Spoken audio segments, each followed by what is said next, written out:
Get ready with me while we talk about the manipulation of a narcissist. So I'm actually getting ready to go to a family reunion, and this made me think about how my narcissistic ex was very manipulative in creating discord within my family.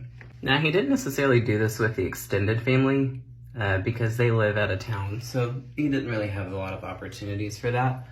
But the person that he actually did this the most with was with my kid's mom. So at the beginning of our relationship, he actually had his own love bombing phase with her.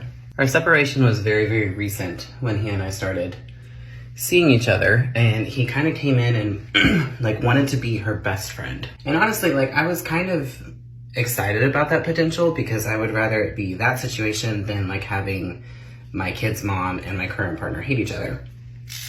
Normally, I don't really like using this thing very much, but I don't have time to go get my eyebrows done before this, so this is what we're left with. Now, as time progressed, it became very, very obvious that he was very insecure and intimidated by how close of friends she and I still were, despite the fact that we were getting divorced. Because here's the thing, she and I weren't splitting up because we hated each other. We were splitting up because, well, obvious reasons. And throughout the relationship, he kept trying to make the divorce ugly. He kept trying to tell me that I should be mad and I should do this and I should do that. And I kept trying to explain to him, look, just because your divorce was ugly doesn't mean that mine has to be. I'm not going to act that way. And for some reason, he just was having a hard time grasping that concept. Now, fast forward 3 months into the relationship is when he had his first, real major rage episode. Now, he had several little warm-up episodes, if you know what I mean, up until that point, so I had definitely seen that he had a temper. But this was the first one where it got, really bad to the point where I was kind of scared of his behavior. But the unfortunate thing is that rage episode was actually more directed at my kid's mom than it was at me. Now, mind you, because she wasn't actually trauma bonded to this individual, they were just developing a friendship, and at the time, they actually were pretty good friends. When she saw this happen, she was done, rightfully so.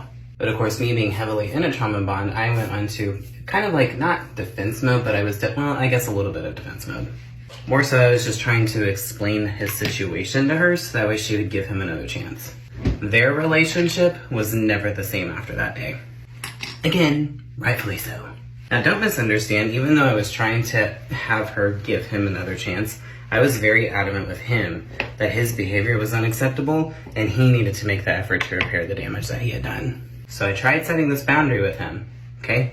And that created this narrative that lasted the rest of our relationship that I continually chose my kid's mom over him. I'm thinking that they're over here having these great conversations and everything because that's what he's telling me, right? And then we fast forward a couple weeks later, another event happens between the two of them, and he is telling me that she's the one that's not letting everything go. I did not find out until after the relationship ended, I'm talking over a year after, because she and I just don't really talk about him very much, that there were whole conversations that were going on between the two of them, and he would come back to me and tell me about the conversation, and it would be completely different than the actual conversation that occurred. It was this very, high school mean girl kind of vibe. Because ultimately, this is still, in a way, about the inability to take accountability for his actions. Because he wasn't able to just say, yeah, I screwed up, I'm sorry, it won't happen again. He had to make this a thing to where he turned us against each other. This is also just about power and control. Because if he can get me to change my opinion and my stance on her, then he won. And he wasn't an idiot. He knows that she saw right through him. Okay, I'll be right back. I gotta hop in the shower. The main reason I'm actually telling you guys this story in the first place is because you need to understand that if a narcissistic or toxic person finds someone in your circle that starts to see them for who they are, that person is officially a threat to them. That person will be a threat for their ability to be able to control you. So they will do whatever it takes to get you to turn against that person. They are going to make the person that is the threat out to be the villain. And it's an even bigger win for them if they can get it to be your decision.